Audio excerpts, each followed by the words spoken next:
രാഹുല നീ എവിടെയാണ് എന്നുള്ളതാണ് ഇപ്പോഴത്തെ ഏറ്റവും പുതിയ ഒരു ആപ്തവാക്യം എന്ന് പറയുന്നത്. ഈ അയോധ്യയിൽ നടന്നിട്ടുള്ള ഈ ഒരു സ്വർണ്ണക്കൊള്ള നമ്മൾ എടുത്ത് പരിശോധിക്കുന്ന സമയത്ത് നമുക്ക് മനസ്സിലാക്കാൻ വേണ്ടി സാധിക്കുന്നത് ഏകദേശം 200 കോടിയോളം രൂപയുടെ സ്വർണ്ണമാണ് അവിടെ നിന്ന് മോഷണം പോയിട്ടുള്ളത്. അവിടെയാണ് രാഹുൽ ഗാന്ധിയും കോൺഗ്രസ് രാഷ്ട്രീയവും സംഘപരിവാർ രാഷ്ട്രീയത്തിന് പരിപൂർണമായിട്ട് സറണ്ടർ ചെയ്തുകൊണ്ടാണ് ഈ രാജ്യത്ത് പ്രവർത്തിക്കുന്നത് എന്ന് നമുക്ക് മനസ്സിലാക്കാൻ വേണ്ടി സാധിക്കുന്നത്. BJP സംബന്ധിച്ചിട്ട് BJP ഭയങ്കരമായ ഒരു പേടിയിലാണുള്ളത്. കാരണം ഇത് ദേശീയ തലത്തിൽ തന്നെ ഇത് വലിയൊരു വിഷയമായിട്ട് ഉയർത്തിക്കൊണ്ട് വന്നു കഴിഞ്ഞാൽ മഹാഭൂരിപക്ഷം വരുന്ന ഹിന്ദു വിശ്വാസികളുടെ വിശ്വാസത്തെ വ്രണപ്പെടുത്തുന്ന രീതിയിലാണ് ഈ പറഞ്ഞ അയോധ്യയിൽ സ്വർണ്ണമോഷണം നടന്നിട്ടുള്ളത്, വെള്ളിമോഷണം നടന്നിട്ടുള്ളത്. നമസ്കാരം. അയോധ്യ രാമക്ഷേത്രത്തിലെ നടന്ന കൊള്ള നമ്മളെല്ലാവരെയും ഭയങ്കരമായിട്ട് പിടിച്ചു കുലുക്കിയ ഒരു സംഭവമായിട്ട് തന്നെ കാണണം. അപ്പോൾ ഇതുവരെ രാഹുൽ ഗാന്ധി ഇതിനെപ്പറ്റി ഒരക്ഷരം മിണ്ടിയിട്ടില്ലെന്നുള്ളതാണ് വാസ്തവം. എന്തായിരിക്കും അതിന് പിന്നിലെ കാരണം? രാഹുല നീ എവിടെയാണ് എന്നുള്ളതാണ് ഇപ്പോഴത്തെ ഏറ്റവും പുതിയ ഒരു ആപ്തവാക്യം എന്ന് പറയുന്നത്. രാഹുൽ ഗാന്ധി കഴിഞ്ഞ കുറേ ദിവസങ്ങളായിട്ട് രാഹുൽ ഗാന്ധിയെക്കുറിച്ച് യാതൊരുവിധ അറിവുമില്ല. കാരണം ഇത്രയും വലിയൊരു കൊള്ള, ആ കൊള്ള എന്ന് പറഞ്ഞാൽ നിസ്സാരമായിട്ട് നമുക്കതിനെ നിസ്സാരവൽക്കരിച്ച് കളയാൻ സാധിക്കുന്നൊരു കൊള്ളയൊന്നുമല്ല. ശബരിമലയിൽ നടന്ന കൊള്ളയുടെയൊക്കെ ഒരു 100 ഇരട്ടി വ്യാപ്തി വരുന്ന ഒരു കൊള്ളയാണ് ഇപ്പോൾ അയോധ്യയിൽ നടന്നിട്ടുള്ളത്. അയോധ്യ എന്ന് പറഞ്ഞു കഴിഞ്ഞാൽ ശബരിമലയെ പോലെ തന്നെ മലയാളികൾക്ക് എങ്ങനെയാണോ ശബരിമല, അതിനേക്കാൾ കൂടുതൽ ശക്തമായിട്ടുള്ള ഒന്നാണ് അയോധ്യ എന്ന് പറയുന്നത്. ഈ അയോധ്യയിൽ നടന്നിട്ടുള്ള ഈ ഒരു സ്വർണ്ണക്കൊള്ള നമ്മൾ എടുത്ത് പരിശോധിക്കുന്ന സമയത്ത് നമുക്ക് മനസ്സിലാക്കാൻ വേണ്ടി സാധിക്കുന്നത് ഏകദേശം 200 കോടിയോളം രൂപയുടെ സ്വർണ്ണമാണ് അവിടെ നിന്ന് മോഷണം പോയിട്ടുള്ളത്. അതിൽ കൂടുതൽ വെള്ളിയും അവിടെ നിന്ന് മോഷണം പോയിട്ടുണ്ട്. 8 പ്രതികളെ പോലീസ് അറസ്റ്റ് ചെയ്തിട്ടുണ്ട്. CCTV ദൃശ്യങ്ങളൊക്കെ പരിശോധിച്ചതിന് ശേഷമാണ് ഈ ഒരു അറസ്റ്റ് നടന്നിട്ടുള്ളത്.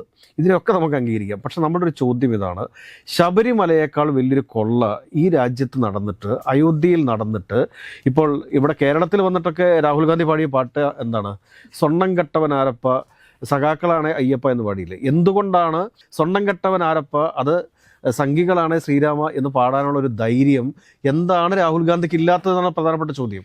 അവിടെയാണ് രാഹുൽ ഗാന്ധിയും കോൺഗ്രസ് രാഷ്ട്രീയവും സംഘപരിവാർ രാഷ്ട്രീയത്തിന് പരിപൂർണമായിട്ട് സറണ്ടർ ചെയ്തുകൊണ്ടാണ് ഈ രാജ്യത്ത് പ്രവർത്തിക്കുന്നത് എന്ന് നമുക്ക് മനസ്സിലാക്കാൻ വേണ്ടി സാധിക്കുന്നത്. ഇപ്പം നീറ്റ് പരീക്ഷയുമായി ബന്ധപ്പെട്ട് ചോദ്യപേപ്പർ ചോർച്ചയുണ്ടായി. ഈ ചോദ്യപേപ്പർ ചോർച്ചയിൽ ഒരു പ്രതിപക്ഷ രാഷ്ട്രീയ പാർട്ടി എന്നുള്ള രീതിയിൽ എന്താണ് രാഹുൽ ഗാന്ധി ചെയ്തിട്ടുള്ളത്?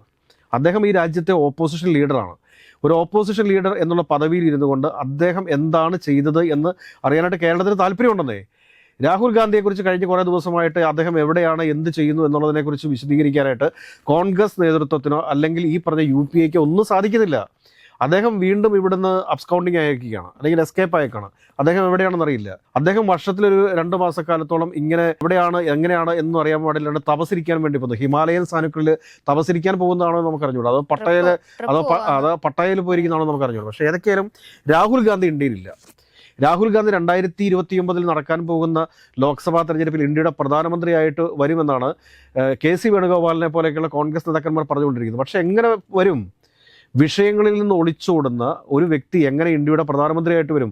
ഇന്ത്യയുടെ പ്രധാനമന്ത്രി പാകിസ്ഥാനും ഇന്ത്യയായിട്ട് യുദ്ധം നടക്കുന്ന സമയത്ത്, അല്ലെങ്കിൽ ചൈനയുമായിട്ട് എന്തെങ്കിലും ആഭ്യന്തര പ്രശ്നം നടക്കുന്ന സമയത്ത് ഇങ്ങനെ ഈ രാജ്യം വിട്ട് ആരും അറിയാതെ എവിടെയെങ്കിലും പോയിരുന്നു കഴിഞ്ഞാൽ അവസ്ഥ എന്ന് ആലോചിച്ച് നോക്കൂ. പ്രധാനമന്ത്രി ഇല്ലാത്തൊരു രാജ്യത്തെക്കുറിച്ച് നമുക്ക് ചിന്തിക്കാൻ പറ്റുമോ? എങ്ങനെയാണ് പിന്നെ ഈ രാഹുൽ ഗാന്ധിയുടെ മേലെ പ്രതിപക്ഷ കക്ഷികൾ ഒരു വിശ്വാസം അർപ്പിക്കുക? നമുക്കറിയാം, ഇപ്പോൾ സമാജ്വാദി പാർട്ടിയുടെ നേതാക്കന്മാരൊക്കെ അതിശക്തമായ വിമർശനം ഉന്നയിച്ചിട്ടുണ്ട്. അപ്പോൾ BJP പറയുന്നത് എന്താണ്? BJP പറയുന്നത് പ്രിയങ്ക ഗാന്ധി അറസ്റ്റ് ചെയ്യണമെന്ന് പറയുന്നത്. അതുകൊണ്ട് വേറൊരാൾ പറയുന്നത് എന്താ വെച്ച് കഴിഞ്ഞാൽ SP നേതാവായിട്ടുള്ള അഖിലേഷ് യാദവിനെ അറസ്റ്റ് ചെയ്യണം എന്നുള്ളതാണ്. ഈ അഖിലേഷ് യാദവിനും പ്രിയങ്ക ഗാന്ധിക്കും അവിടെ തമ്മിലുള്ള ബന്ധം എന്താണ്? അതുകൂടാണ്ട് RSS പറയുന്നത് എന്താണ്?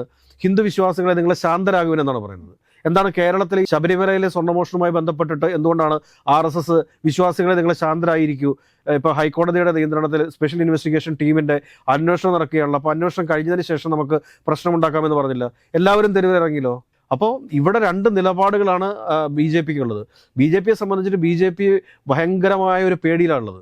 കാരണം ഇത് ദേശീയ തലത്തിൽ തന്നെ ഇത് വലിയൊരു വിഷയമായിട്ട് ഉയർത്തിക്കൊണ്ട് വന്നു കഴിഞ്ഞാൽ മഹാഭൂരിപക്ഷം വരുന്ന ഹിന്ദു വിശ്വാസികളുടെ വിശ്വാസത്തെ വ്രണപ്പെടുത്തുന്ന രീതിയിലാണ് ഈ പറഞ്ഞ അയോധ്യയിൽ സ്വർണ്ണമോഷണം നടന്നിട്ടുള്ളത്, വെള്ളിമോഷണം നടന്നിട്ടുള്ളത്. ആ വിശ്വാസികളെ പിടിച്ചു നിർത്താൻ വേണ്ടിയിട്ട്, അല്ലെങ്കിൽ ആ വിശ്വാസികൾക്ക് വേണ്ടിയിട്ട് ശബ്ദിക്കാൻ, അവരുടെ നാവായിട്ട് മാറാൻ വേണ്ടിയിട്ട് രാഹുൽ ഗാന്ധിക്ക് എന്തുകൊണ്ട് സാധിക്കുന്നില്ല? രാഹുൽ ഗാന്ധി പിന്നെ ആരെ പ്രതിനിധീകരിച്ചാണ് ഇവിടുത്തെ ഒരു പ്രതിപക്ഷ നേതാവായിട്ട് ഈ രാജ്യത്തിരിക്കുന്നത്? നീറ്റ് പരീക്ഷയിലെ ലക്ഷക്കണക്കിന് വിദ്യാർത്ഥികൾ, 19 പരം വിദ്യാർത്ഥികൾ ആത്മഹത്യ ചെയ്തു. എന്താണ് രാഹുൽ ഗാന്ധി ശബ്ദിക്കാത്തത്? ലക്ഷക്കണക്കിന് വിദ്യാർത്ഥികൾക്ക് വേണ്ടിയിട്ട് പ്രതികരിക്കാൻ രാഹുൽ ഗാന്ധി ഇവിടെ ഇല്ല. ലോക്സഭയ്ക്കകത്തൊരു സ്റ്റേറ്റ്മെന്റ് നടത്തിയതിനു ശേഷം, അതല്ലെങ്കിൽ പത്രമാധ്യമങ്ങൾക്ക് മുമ്പിൽ ഒരു സ്റ്റേറ്റ്മെന്റ് നടത്തിയതിനു ശേഷം, അല്ലെങ്കിൽ നരേന്ദ്രമോദിയെയും അമിത്ഷായെയും ഒന്ന് പരിഹസിച്ചതിന് ശേഷം രാജ്യം വിട്ടുപോകുന്ന ഒരു പ്രതിപക്ഷ നേതാവിനെ ഈ രാജ്യത്ത് ആവശ്യമുണ്ടോ? എനിക്ക് തോന്നുന്നില്ല അങ്ങനത്തെ ഒരു പ്രതിപക്ഷ നേതാവിനെ ഈ രാജ്യത്ത് ആവശ്യമുണ്ടെന്ന്. അതിശക്തമായിട്ട് ഒരു പ്രതിപക്ഷ ഐക്യം കൊണ്ടുവന്നുകൊണ്ട് നമ്മുടെ രാജ്യത്തെ സംരക്ഷിക്കുന്നതിന് അല്ലെങ്കിൽ ഭരിച്ചുകൊണ്ടിരിക്കുന്ന പാർട്ടിയെ അതിനിശ്ചിതമായിട്ട് വിമർശിക്കാൻ സാധിക്കുന്ന ഒരു പ്രതിപക്ഷ നേതാവല്ല നമ്മുടെ രാജ്യത്തിന് ആവശ്യമായിട്ടുള്ളത്. മറിച്ച് എല്ലാ വർഷവും 1-2 മാസം രാഹുൽ ഗാന്ധിയെ കാണാനുണ്ടാവില്ല. ഇവിടെ വിലക്കയറ്റമുണ്ടെന്നേ, ഇവിടെ തൊഴിലില്ലായ്മയുണ്ടെന്നേ, ഇവിടെ ഒരുപാട് ആഭ്യന്തര പ്രശ്നങ്ങളുണ്ടെന്നേ, ഇവിടെ സ്വർണ്ണമോഷണം ഉണ്ടെന്നേ, അയോധ്യയിലെ നീറ്റ് പരീക്ഷയുടെ ചോർച്ചയുണ്ടെന്നേ, വിദ്യാർത്ഥികൾ നേരിടുന്ന പ്രശ്നമുണ്ടെന്നേ, സ്ത്രീ സുരക്ഷയുമായിട്ട് ബന്ധപ്പെട്ടുള്ള പ്രശ്നങ്ങളുണ്ടെന്നേ, വോട്ട് ചോറിയുമായിട്ടുള്ള ബന്ധപ്പെട്ടുള്ള പ്രശ്നങ്ങളുണ്ടെന്നേ. ഈ പ്രശ്നങ്ങളെ ഒന്നും അഡ്രസ്സ് ചെയ്യാൻ സാധിക്കാത്ത രാഹുൽ ഗാന്ധി പ്രതിപക്ഷ നേതാവാണ് എന്ന് പറഞ്ഞുകൊണ്ടിരിക്കുന്നതിൽ എന്തെങ്കിലും അർത്ഥമുണ്ടോ? അത് മറ്റാർക്കെങ്കിലും കൈമാറ്. ലോക്സഭയ്ക്കകത്ത് പ്രിയങ്ക ഗാന്ധി ഉണ്ടല്ലോ, പ്രിയങ്ക ഗാന്ധിക്ക് നൽകൂ. ഇതിപ്പോൾ കോൺഗ്രസിനെ സംബന്ധിച്ചിട്ട് പൂർണ്ണമായിട്ടും ED പേടിയിൽ, അത് തന്നെ പറയേണ്ടി വരും, ED പേടിയിൽ ഇപ്പോൾ BJPക്ക് സറണ്ടർ ചെയ്ത് മുമ്പോട്ട് പോകുന്നൊരു കാഴ്ചയാണ് കണ്ടിട്ടുള്ളത്. ഇതാ നോക്കൂ, വെസ്റ്റ് ബംഗാളിൽ ഗവൺമെന്റിനെ അട്ടിമറിച്ചിരിക്കുന്നു, തമിഴ്നാട്ടിൽ ഗവൺമെന്റിനെ അട്ടിമറിച്ചിരിക്കുന്നു. കേരളത്തിലെ അട്ടിമറിയാണെന്ന് ഞാൻ പറയുന്നില്ല, രാഹുൽ ഗാന്ധിയാണ് പറഞ്ഞിട്ടുള്ളത് വെസ്റ്റ് ബംഗാളിൽ നടന്നിട്ടുള്ളത് ഇലക്ഷൻ അട്ടിമറിയാണെന്ന്. അപ്പോൾ ആ ഇലക്ഷൻ അട്ടിമറിയാണ് അവിടെ നടന്നിട്ടുള്ളത് എന്നുണ്ടെങ്കിൽ അതിനെതിരെ എന്തുകൊണ്ടാണ് രാഹുൽ ഗാന്ധി പ്രതികരിക്കാത്തത്? ഒരിക്കൽ രാഹുൽ ഗാന്ധി വോട്ട് ചോറി എന്ന് പറഞ്ഞുകൊണ്ട് രംഗത്ത് വന്നു. അതിനുശേഷം പിന്നീട് രാഹുൽ ഗാന്ധിയുടെ പൊടി പോലും ഇല്ലല്ലോ കണ്ടുപിടിക്കാനായിട്ട്. ഒരു വിഷയമെടുത്ത് പൊതുസമൂഹത്തിന് മുമ്പിലേക്ക് ഇട്ടതിന് ശേഷം പിന്നീട് രാഹുൽ ഗാന്ധി എവിടേക്കാണ് ഒളിച്ചോടുന്നത്? ഈ നാട്ടിലെ സാധാരണക്കാരായിട്ടുള്ള മനുഷ്യർക്ക്, ഭാരതീയർക്ക് ഇതറിയാനായിട്ട് ആഗ്രഹമുണ്ട്. പ്രതിപക്ഷ നേതാവ് എന്ന് പറയുന്നത് ഒരു ക്യാബിനറ്റ് റാങ്കുള്ള പദവിയാണ്. ആ പദവിയിൽ ഇരിക്കുന്ന ഒരു വ്യക്തി നിർവഹിക്കേണ്ട ചില ഉത്തരവാദിത്തങ്ങളുണ്ട്. ആ ഉത്തരവാദിത്തങ്ങളിൽ നിന്നാണ് രാഹുൽ ഗാന്ധി ഒഴിഞ്ഞു മാറുന്നത്. ജവഹർലാൽ നെഹ്റുവും ഇന്ദിരാഗാന്ധിയും രാജീവ് ഗാന്ധിയും സോണിയാഗാന്ധിയും ഒക്കെ പ്രവർത്തിച്ച രീതിയിൽ എന്തുകൊണ്ട് പ്രവർത്തിക്കാൻ വേണ്ടിയിട്ട് രാഹുൽ ഗാന്ധിക്ക് സാധിക്കുന്നില്ല? ഏറ്റവും പ്രധാനപ്പെട്ട ചോദ്യമല്ലേ. 2029 രാഹുൽ ഗാന്ധി ഇന്ത്യയുടെ പ്രധാനമന്ത്രിയാവുമെന്നാണ് പറയുന്നത്. ഭാവി പ്രധാനമന്ത്രിയായിട്ട് എത്ര നാൾ രാഹുൽ ഗാന്ധി പോകും? 29 തെരഞ്ഞെടുപ്പ് കഴിയുമ്പോൾ എന്തായിരിക്കും പിന്നെ പറയാൻ പോവുക? 34 തെരഞ്ഞെടുപ്പിന് നോക്കാമെന്ന് പറയും. ഇത് പണ്ട് അപ്പുക്കുട്ടൻ മത്സരത്തിന് പോയ മാതിരി ആവില്ലേ? ഒടുവിലുണ്ടെങ്കിൽ പറയുന്ന പോലെ ദാ നിന്റെ മോൻ വന്നു എന്ന് പറയുന്ന പോലെ ആയിരിക്കില്ലേ സോണിയാഗാന്ധി പറയുക.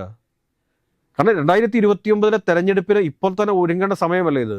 അങ്ങനെ ഒരുങ്ങേണ്ട സമയത്ത് ഫുൾ ടൈം പൊളിറ്റിക്സിൽ ഇൻവോൾവ് ആകാതെ, ഫുൾ ടൈം ആയിട്ട് ഈ രാജ്യത്തിൻ്റെ കാര്യങ്ങളിൽ ഇൻവോൾവ്ഡ് ആവാതെ പേഴ്സണൽ കാര്യങ്ങൾക്ക് വേണ്ടിയിട്ട് വിനോദസഞ്ചാരം പോവുക എന്ന് പറഞ്ഞു കഴിഞ്ഞാൽ അതിനൊക്കെ ഏത് രീതിയിൽ ഉൾക്കൊള്ളാൻ സാധിക്കും? 24/7 ആയിട്ട് കോൺഗ്രസിൻ്റെ പ്രസിഡന്റ് പ്രവർത്തിക്കേണ്ടതില്ലേ? 24/7 ആയിട്ട് ഈ രാജ്യത്തിൻ്റെ ഓപ്പോസിഷൻ ലീഡർ പ്രവർത്തിക്കേണ്ടതില്ലേ? ഈ രാജ്യത്തെ ഭരണപക്ഷം ഏതെങ്കിലും തരത്തിലുള്ള തെറ്റുകളിലേക്ക് പോകുന്നുണ്ടെങ്കിൽ അതിനെ വിരൽ ചൂണ്ടി തിരുത്തേണ്ട ഉത്തരവാദിത്തം ആരുടെയാണ്? ഓപ്പോസിഷൻ ലീഡർ എന്നുള്ള രീതിയിൽ രാഹുൽ ഗാന്ധിയുടെയാണ്. ആ ഉത്തരവാദിത്തത്തിൽ നിന്നും ഇദ്ദേഹം ഒളിച്ചോടിക്കൊണ്ടിരിക്കുകയാണ്. ഇന്ത്യയിലെ ജനങ്ങൾ മുഴുവൻ ചോദിക്കുന്നു, രാഹുല നീ എവിടെയാണെന്ന്? തിരിച്ചു വരൂ. ഈ രാജ്യത്തെ ജനങ്ങൾക്ക് വേണ്ടിയിട്ട് താങ്കൾ എന്തെങ്കിലുമൊക്കെ പത്രമാധ്യമങ്ങൾക്ക് മുമ്പിൽ പറയൂ, എന്തെങ്കിലുമൊക്കെ സമരങ്ങൾ നടത്തൂ. അയോധ്യയിൽ നഷ്ടപ്പെട്ട സ്വർണ്ണ മോഷണത്തിന് പിന്നിൽ പ്രവർത്തിച്ചിട്ട് എല്ലാ രാഷ്ട്രീയക്കാരെയും പുറത്തു കൊണ്ടുവരാൻ വേണ്ടിയിട്ട്, എല്ലാ കള്ളന്മാരെയും പുറത്തു കൊണ്ടുവരാൻ വേണ്ടിയിട്ടല്ലേ താങ്കൾ ശ്രമിക്കേണ്ടത്? അങ്ങനെയല്ല ഭൂരിപക്ഷ സമുദായാംഗങ്ങളുടെ പ്രീതി പിടിച്ചു പറ്റേണ്ടത് കോൺഗ്രസ്. അല്ലെങ്കിൽ കോൺഗ്രസിനുമേലുള്ള വിശ്വാസം വീണ്ടെടുക്കാൻ വേണ്ടിയിട്ടുള്ള ഏറ്റവും നല്ല സുവർണ അവസരമല്ലേ അത്?